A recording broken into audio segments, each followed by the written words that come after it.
Guys कल हमने बात की थी वृत्त की, या फिर पार्ट 1 में हमने बात की थी वृत्त की, है ना। आज हम कौन सा पार्ट देख रहे हैं इसका, पार्ट 2। हमने माना था ऐसा वृत्त का केंद्र है ना, एक बार मैं रिवाइज करवा देता हूँ, उसके बाद हम आगे बढ़ते हैं। इसे वृत्त का केंद्र माना, केंद्र से हम परिधि की ओर गए, इसे त्रिज्या मानी, एक जीवा खींची हमने एक परिधि से एक ओर से दूसरी ओर, है ना। वृत्त की सबसे बड़ी जीवा क्या होती है, व्यास, लेकिन व्यास कहाँ से होता है, केंद्र से। देखिए वृत्त पर अनंत त्रिज्याएं हो सकती है, अनंत व्यास हो सकते हैं इस प्रकार से, और अनंत जीवाएं हो सकती है। ये वृत्त की परिधि होती है और ये वृत्त का पूरा क्षेत्रफल होता है। उसके बाद की थी हमने अर्धवृत्त की बात, है ना, अर्धवृत्त की बात की थी। पहले वृत्त की परिधि का सूत्र देख लेते हैं हम, क्या होता है 2πr। उसी प्रकार से वृत्त का क्षेत्रफल का सूत्र क्या होता है πr²। उसके बाद वृत्त का क्षेत्रफल होगा। उसके बाद हमने बात की थी किसकी, अर्धवृत्त की। अर्धवृत्त देखो यहाँ पे 2πr, यहाँ पे πr, लेकिन हमने 2 बार ऐसे त्रिज्या लिखी थी r, πr प्लस 2r हो गया। क्या हो गया था 2r, फिर हमने ऐसे पाई कॉमन ले लिया, सॉरी r कॉमन ले लिया था, तो क्या हो गया पाई प्लस 2। इस प्रकार से हमने निकाला था। अब हम आगे बात करते हैं वृत्त के वलय की।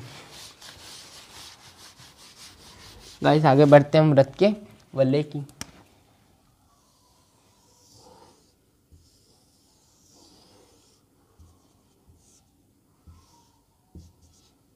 है ना, इसको हम क्या मानते हैं स्मॉल आर, इसको क्या मान लिया कैपिटल आर। ये होगा वृत्त का वलय। अभी सर्दी का मौसम चल रहा है ना, इसलिए थोड़ी सी छींक आ गई। देखिएगा इसको क्या माना हमने, इसको नाम दे देता मैं ओ। अब आप ध्यान से सुनिएगा, ये बड़ा वाला वृत्त है ना। अगर हमें क्या निकालना है, वृत्त का वलय। बात कर रहे हैं हम किसकी, वृत्त का वलय, वृत्त का वलय का क्षेत्रफल, वृत्त के वलय का क्षेत्रफल, वृत्त के वलय का क्षेत्रफल। अब देखिए आप यहाँ से यहाँ तक आर, इस कैपिटल आर हो गई ना। अब ये पूरा क्षेत्रफल कितना हो जाएगा πr², πr², और ये छोटा क्या हो जाएगा -πr²। अब मैंने माइनस क्यों लगाया, है ना, क्योंकि हमें क्या निकालना है वलय। अब ये सब मैं आगे बताने से पहले आपको बता देना चाहता हूँ कि मैं दीपक कुशवाहा आपका हार्दिक अभिनंदन करता हूँ आपके अपने यूट्यूब चैनल सीक्रेट स्टडी में। गाइस आपका प्यार और सपोर्ट इसी प्रकार से मेरे साथ बना रहे। अब आगे हम बात करते हैं वृत्त के वलय के क्षेत्रफल की।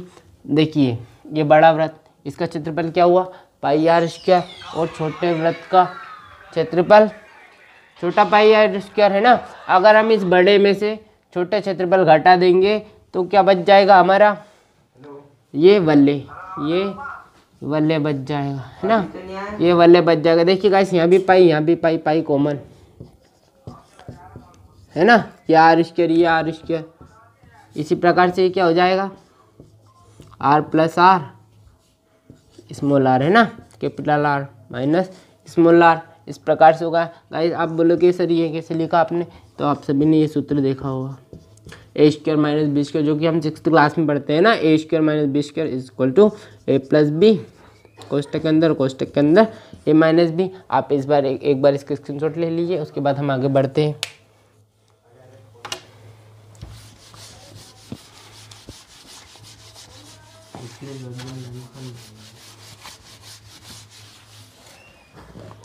गाइस अब हम आगे बात करते हैं समषष्ठभुज की, क्योंकि हमें इसकी ज़रूरत है, इसलिए मैं आपको बता रहा हूँ। गाइस हमारा ट्रायंगल भी खत्म हो गया, है। हम बात कर रहे हैं किसकी, समषष्ठभुज की। तो इसका परिमाण, इसकी अगर एक भुजा ए है तो ये बाकी अन्य 6 भुजा भी क्या हो जाएगी ए। इसको मैं नाम दे देता हूँ ABCDEF। ये क्या होगा है हमारा समषष्ठभुज। अब बताइए मुझे समबाहु त्रिभुज का परिमाप क्या होता है, 3 होता है, क्योंकि 3 भुजाएं होती है। इसी प्रकार है कितनी भुजा, 1 2 3 4 5 6, तो क्या हो जाएगा 6 है। ए मतलब भुजा, किसकी बात करें हम, P पैरामीटर की, है ना। ए मतलब भुजा, ए क्या है हमारी भुजा, ए क्या हो गई हमारी भुजा। उसी प्रकार अगर हम इसकी बात करें किसकी, क्षेत्रफल की, समबाहु त्रिभुज के क्षेत्रफल की, क्या हो जाएगा,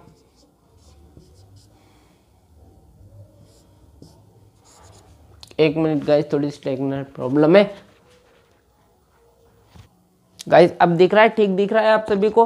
आप सभी को ठीक दिख रहा है?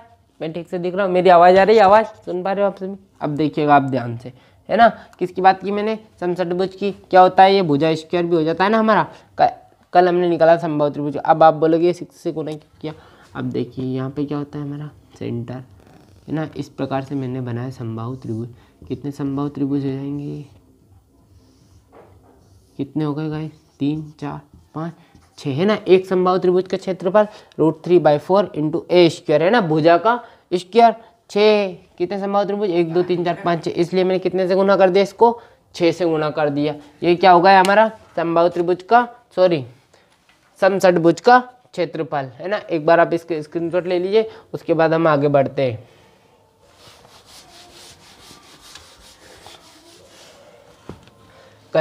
हम बात करने वाले हैं दोस्तों अंतःवृत्त की।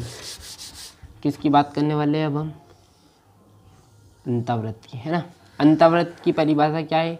कि समबाहु त्रिभुज की भुजाओं को स्पर्श करते हुए खींचा गया वृत्त। इसकी त्रिज्या क्या मानी मैंने? Small r। अब बात करते हैं इसकी त्रिज्या। इसकी त्रिज्या का सूत्र क्या होता है? a/√3 टू √3, है ना। ये क्या होगा हमारा? अंतःवृत्त। क्या होगा गाइस? अंतःवृत्त। इसकी त्रिज्या का सूत्र होता है a/2√3, है ना।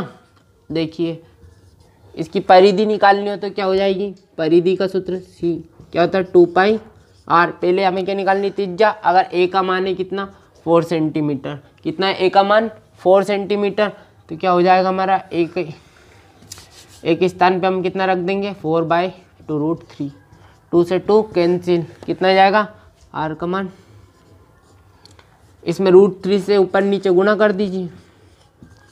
√3 से, सॉरी, ये √3 कितना हो जाएगा? 2/3 √3, ऐसा हो जाएगा, है ना। क्या आ गई हमारी त्रिज्या? अब बात करते हैं हम इसकी परिधि की। परिधि क्या होती है? 2πr। पाई कांस्टेंट रख दी हमने, है ना। 2 × 2/√3 इंटू 3/3 इंटू √3, है ना। क्या हो जाएगा ये? 4√3/3 इंटू में, या फिर ऐसे कर दीजिए, ये कट जाएगा, है ना। √3 इंटू √3 लिख सकते हैं इसको। तो √3 से √3 कैंसिल, 4/√3 इंटू पाई, है ना। पाई, ये क्या आ गई हमारी? परिधि। किसकी? अंतःवृत्त की परिधि। अगर बात करें हम अंतःवृत्त के क्षेत्रफल की, बात करें हम किसके? अंतःवृत्त के क्षेत्रफल की। मैं त्रिभुज को नाम भी दे देता हूँ, केंद्र O। बात करें हम अंतःवृत्त के क्षेत्रफल की, क्या होता है क्षेत्रफल हमारा? A = πr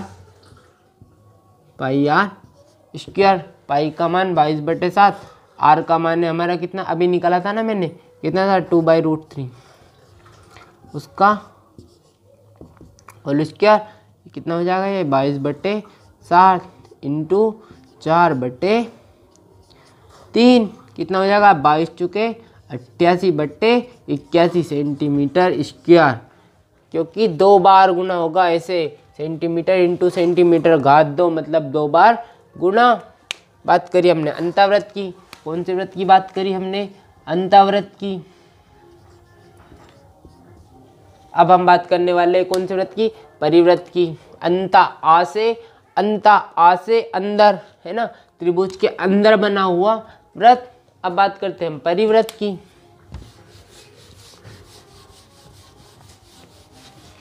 गाइस हम बेसिक टू एडवांस चल रहे हैं। पहले हम बेसिक पढ़ेंगे, पहले सारे फॉर्मूलास को देखेंगे, उसके बाद हम चलेंगे एडवांस की ओर। पार्ट 1 मैंने पढ़ा दिया था, प्लेलिस्ट में जाकर देख लीजिए। मैं नीचे डिस्क्रिप्शन बॉक्स में और लिंक डाल दूंगा, वहाँ से देख लीजिएगा, है ना, पार्ट 1। या फिर हमारे चैनल पर जाइए और हमारी प्लेलिस्ट है ट्रिकी मैथ्स NTPC की, उसमें से निकाल लीजिए पार्ट 1। पार्ट 2 हम पढ़ रहे हैं। जो गाइस नए देख रहे हैं उस चैनल को पहली बार, वो सब्सक्राइब कर दीजिए। लाल कलर का जो दिख रहा है ना, उस साइड में बेल आइकन है, उसको दबा दीजिए। गाइस अभी हमने अंतःवृत्त की बात करी। अंतःवृत्त कहाँ से? जो त्रिभुज के भुजाओं को स्पर्श करता है। अब जो परिवृत्त होता है वहाँ त्रिभुज के शीर्षों को स्पर्श करता है। क्या स्पर्श करता है? इसकी त्रिज्या कितनी होती है गाइस? कैपिटल आर, है ना, उसकी क्या मानी थी हमने, स्मॉल आर, इसकी कैपिटल आर। इसका सूत्र क्या होता है गाइस, उसका क्या लिखा था हमने, a बाय √2√3। इसका क्या हो जाएगा, √3, है ना। वही a का मान 4 सेंटीमीटर, दूसरा रख लेते हैं ना 3 सेंटीमीटर रख लो। कितना सेंटीमीटर रख लो, 3 सेंटीमीटर। वही त्रिज्या निकालनी है, एक भुजा 3 सेंटीमीटर, सभी 3/3 √3, ऐसे √3 से गुना कर दो, है ना। कितना हो जाएगा आर का मान, 3 × √3/3, 3 से 3 कैंसिल, √3 क्या जाएगी इसकी त्रिज्या। बात करें हम इसकी किसकी, परिधि की। परिधि क्या होती है हमारी, 2πr, 2 × पाई × आर का मान √3, कितना हो गया 2√3 पाई सेंटीमीटर। ये क्या हो गई हमारी वृत्त की परिधि। कौन से वृत्त की परिधि, परिवृत्त। त्रिभुज के शीर्षों को स्पर्श करता हुआ बनाया गया वृत्त परिवृत्त कहलाता है। क्या कहलाता है, परिवृत्त। अब गाइस बात करते हैं हम इसके क्षेत्रफल की। बात करते हैं हम इसके क्षेत्रफल की। क्षेत्रफल का सूत्र होता है हमारा πr²। क्या होता है, πr²। पाई कांस्टेंट रखा हमने, आर का मान √3 अभी निकाला था, है ना। √3 × √3 कितना हो जाएगा, 3 पाई, 3 हो जाएगा ना, 3 √3 × √3 कितना होगा, 3 पाई। अब गाइस आप लोगों ने देखी, क्या देखी, त्रिज्या है ना, जो हमारा अंतर्वृत्त बना उसका सूत्र क्या था, a/2√3, है ना। इसी प्रकार हमारा जो कैपिटल आर है उसकी त्रिज्या का सूत्र क्या था, मतलब जो परिवृत्त बना उसका सूत्र a/√3। अब आप देखेंगे यहाँ पे 2 आया, यहाँ पे 3 आया, है ना। मैं बताता हूँ ये कैसे आया, मैं बताता हूँ आपको ये कैसे आया। एक एक चीज पढ़ के जाना दोस्तों, इतने अच्छे से कोई नहीं बताएगा। आपके लिए मैं 2 लाइन लेकर आया था जो कहना भूल गया, अब कह देता हूँ, है ना। अभी भी देर नहीं हुई। सीढ़ियाँ उन्हें मुबारक, सीढ़ियाँ उन्हें मुबारक जिन्हें छत तक जाना है। हमारी मंजिल तो आसमान है, रास्ता खुद ही बनाना है। हमारी मंजिल तो आसमान है, रास्ता खुद ही बनाना है। गाइस अब हम बात करते हैं अंतःवृत्त और परिवृत्त की, √3 और 2√3।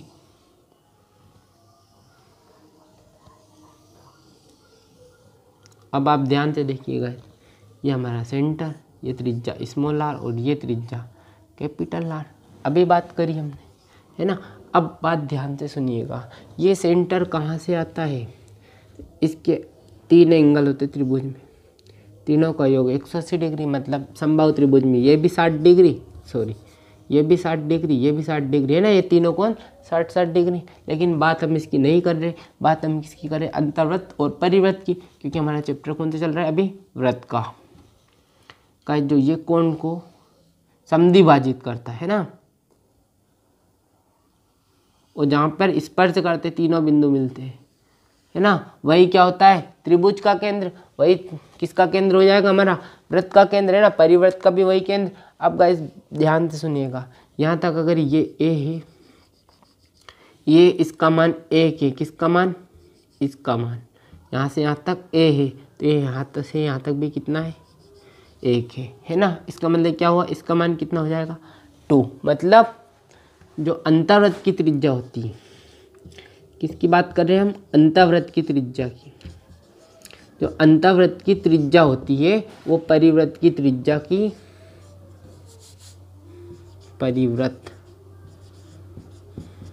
की त्रिज्या दुगनी होती है ना। परिवृत्त की त्रिज्या अंतःवृत्त की त्रिज्या से दुगनी होती है, या फिर जो परिवृत्त की त्रिज्या होती है वो अंतःवृत्त की त्रिज्या की दुगनी होती है। तो अंतःवृत्त की त्रिज्या परिवृत्त की त्रिज्या से आधी होती है ना। कितनी होती है, आधी गाइस। अब आप बात, हमने किसकी बात करी, त्रिज्या की। अब बात करते हैं हम इसके क्षेत्रफल की, क्षेत्रफल की, है ना।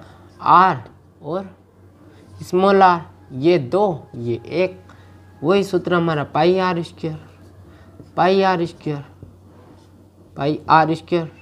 याद है ना आप सभी को, पाई से पाई कैंसिल, आर का मान 2, 2 का स्क्वायर, 1 का स्क्वायर, 2 का स्क्वायर 4, 1 का स्क्वायर 1। अब देखिएगा जो त्रिज्या होती है अंतःवृत्त की त्रिज्या परिवृत्त की त्रिज्या की आधी होती है, या फिर यूं कहें कि परिवृत्त की त्रिज्या होती है वो अंतःवृत्त की त्रिज्या की दुगनी होती है। उसी प्रकार क्षेत्रफल की बात की जाए गाइस, तो जो अंतःवृत्त का क्षेत्रफल होता है, अंतःवृत्त का जो क्षेत्रफल होता है वो परिवृत्त के क्षेत्रफल का 1/4 भाग होता है।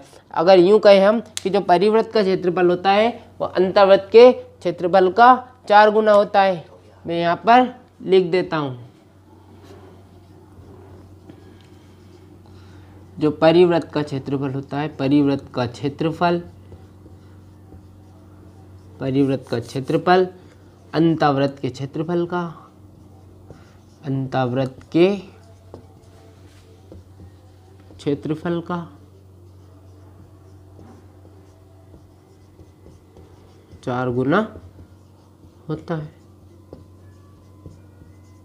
गाइस वीडियो बहुत लंबा हो रहा है, अब वीडियो बहुत लंबा हो रहा है, इसलिए thank you for watching my video and support me. अगर आपको यह वीडियो पसंद आया हो तो इस वीडियो को ज़्यादा से ज़्यादा लाइक कीजिएगा, शेयर कीजिए, ताकि आपके साथ आपके दोस्तों का भी भला हो। जय हिंद, जय भारत।